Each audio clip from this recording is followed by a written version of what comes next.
Hello বন্ধুরা, আজকে তোমাদেরকে এমন একটি জায়গায় নিয়ে যাব যেটা হাওড়া থেকে মাত্র 20 মিনিট দূরে এবং পশ্চিমবঙ্গের সবথেকে বড় শিব মন্দির 51 ফুটের শিব মন্দির, যেটা দেখতেই পাচ্ছেন ঠিক আমার পেছনে। মানে এত বড় শিব মন্দির যেটা আমার ক্যামেরাতেই আছে। আর ঠিক এই যে গুহাটা দেখতে পাচ্ছেন, হ্যাঁ, এই গুহার মধ্যেই রয়েছে ভারতবর্ষের বিভিন্ন স্থানে বিভিন্ন রাজ্যে থাকা 12টি জ্যোতির্লিঙ্গ। এই যে মন্দিরটা দেখছেন, এখানে রয়েছে একটি রূপোর শিবলিঙ্গ, সেটাও আপনাদেরকে দেখাবো।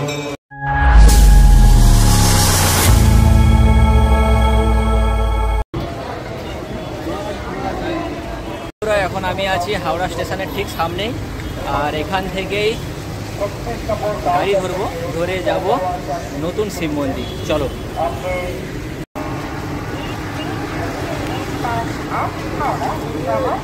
এখন এটা হাওড়া স্টেশন, আর এই হাওড়া স্টেশনের ঠিক আমরা ওই সাইডে যাব যেখানে অটো স্ট্যান্ড আছে। ওই অটো স্ট্যান্ড থেকে আমরা অটো ধরবো। চলুন এখন অটো স্ট্যান্ডে চলে যাই আমরা তাহলে।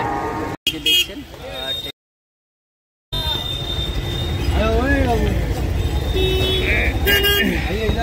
আমরা অটো নিয়ে নিয়েছি, আর অটো ভাড়া 30 টাকা করে নিচ্ছে। তো ওরা একদম মন্দিরের সামনে নামিয়ে দিবে বলেছে, আর এখান থেকে কত সময় লাগে সেটাও আমি আপনাদেরকে একবার জানিয়ে দেবো।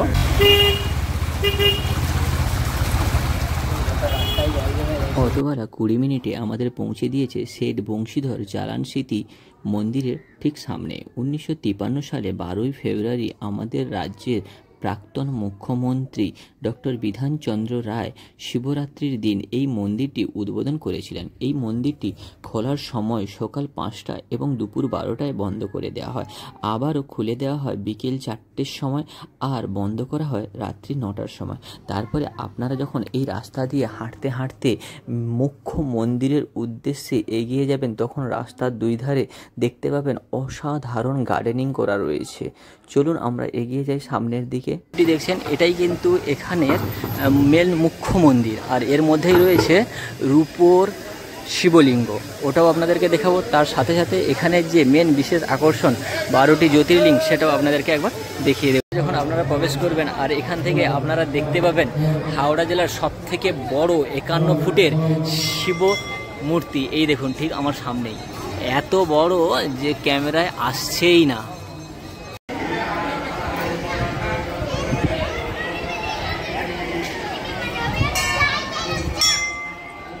একটু অবাক হয়ে যাবেন যে জ্যোতির্লিঙ্গগুলো দেখবো কোথায়, খুঁজে পাবেন না। তার জন্য আপনাদেরকে সর্বপ্রথম যেতে হবে এইখানে, এই মন্দিরের ভেতরে যে রাস্তাটা আছে এইখান থেকে। চলুন আপনাদেরকে দেখিয়ে দিই, আপনারা সেই 12টা জ্যোতির্লিঙ্গ দেখতে পাবেন। এই রাস্তা হয়ে যখন আপনারা এই গুহার ভেতর থেকে ভেতরে প্রবেশ করবেন, ভারতবর্ষের মোট যে 12টি জ্যোতির্লিঙ্গ রয়েছে সেই জ্যোতির্লিঙ্গগুলো কিন্তু আপনারা এখানেই দেখতে পাবেন। এই দেখুন, খুব সুন্দর একটি শান্ত নিরিবিলি পরিবেশ। এই দেখুন, এখানেই রয়েছে মোট 12টি জ্যোতির্লিঙ্গ, যেটা আমাদের ভারতবর্ষের বিভিন্ন রাজ্যে অবস্থিত। সেগুলো এখানে সুন্দরভাবে বানানো হয়েছে। প্রত্যেকটা যেখানে যেই মন্দির যেরকম দেখতে ঠিক সেরকমভাবেই এখানে ফুটিয়ে তোলা হয়েছে, এবং যেখানে যেরকম শিবলিঙ্গ ঠিক সেইখানে সেই রকমই শিবলিঙ্গ বানানো হয়েছে। এই দেখুন, এখানে আছে ঘিসমেশ্বর, যেটা হচ্ছে রয়েছে মহারাষ্ট্রে। আর এখানে রয়েছে বিশ্বনাথ, যেটা রয়েছে আমাদের উত্তরপ্রদেশে। এখানে রয়েছে ওঙ্কারেশ্বর, যেটা হচ্ছে মধ্যপ্রদেশে রয়েছে, দেখতেই পাচ্ছেন। আর ভেতরে জ্যোতির্লিঙ্গ ঠিক সেই সুন্দরভাবে রয়েছে। এটা ভীমাশঙ্কর রয়েছে আমাদের মহারাষ্ট্রে। এখানে আছে নাগেশ্বর, যেটা রয়েছে গুজরাটে। আর এখানে রয়েছে রামেশ্বরম, যেটা রয়েছে তামিলনাড়ু, যেখানে হচ্ছে রাম পুজো করেছিলেন, শিবের উপাসনা করেছিলেন, সেই রামেশ্বরম এখানে বানানো রয়েছে। এখানে রয়েছে কেদারনাথ, যেটা সকলের ড্রিম প্লেস এখন উত্তরাখণ্ডে রয়েছে। অলরেডি আমার এই চ্যানেলে উত্তরাখণ্ডের প্রথম ভিডিও বানানো রয়েছে। এটা রয়েছে মল্লিকার্জুন, যেটা রয়েছে অন্ধ্রপ্রদেশে। এখানে রয়েছে মহাকালেশ্বর, যেটা হচ্ছে যেখানে আমি যাব বলে অনেক দিন ধরেই প্ল্যান করছি, কিন্তু যেতে পারছি না। আর এখানে রয়েছে সোমনাথ, যেটা রয়েছে আমাদের ভারতবর্ষের গুজরাট রাজ্যে অবস্থিত এই সোমনাথ মন্দির।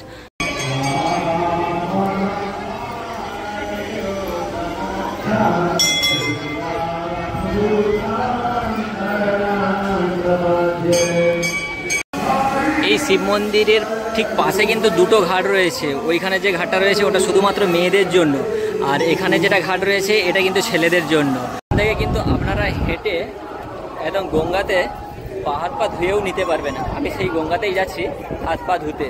এই যে সিঁড়ি, আর এই সিঁড়িতে গিয়ে আমরা হাত পা ধুয়ে নেব গঙ্গাতে। আর যদি ব্যাগে গামছা থাকে তাহলে স্নানও করে নিতে পারেন। কিন্তু ঘাট থেকে হাওড়ার ব্রিজটা না অসাধারণ লাগে, সেটা একবার আপনাদের জন্য। এই দেখুন কি সুন্দর লাগছে হাওড়ার ব্রিজটা, এই 51 ফুট শিব মন্দিরের ঠিক পাশ থেকে। 12টা জ্যোতির্লিঙ্গ দর্শন করলাম। এবার এখানে যে মুখ্য মন্দির, এই মন্দিরের ভিতরে যে রূপোর শিবলিঙ্গ রয়েছে, চলুন এবার সেটা আপনাদেরকে একবার দর্শন করাই। সামনেই রয়েছে নন্দী মহারাজ। নন্দী মহারাজকে প্রণাম করে আমরা ভেতরে প্রবেশ করব। আর এই ভেতরেই রয়েছে রূপোর শিবলিঙ্গ, যেটা এই মন্দিরের বিশেষত্ব।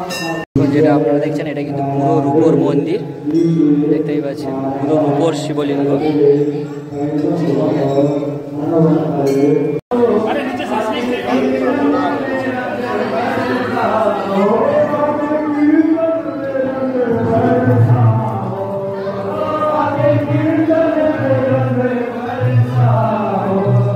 হর হর মহাদেব।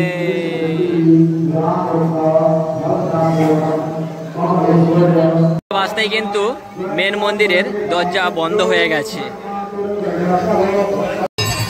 বৃষ্টি চলে এসেছে, 12টাও বেজে গেছে।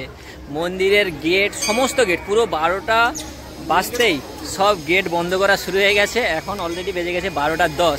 আমরা এবার মন্দির থেকে বেরিয়ে যাচ্ছি। আর আপনারা যদি আসেন তাহলে কিন্তু ভোর 5:30 থেকে 12টা পর্যন্ত, তারপরে বিকেল 4টের সময় আবার এই মন্দিরের গেট খুলে দেওয়া হয়। আজকে ভিডিওটা এখানেই শেষ করলাম। আবার দেখা হবে নতুন কোনো ভিডিও নিয়ে, নতুন কোনো ডেস্টিনেশনে। হর হর মহাদেব।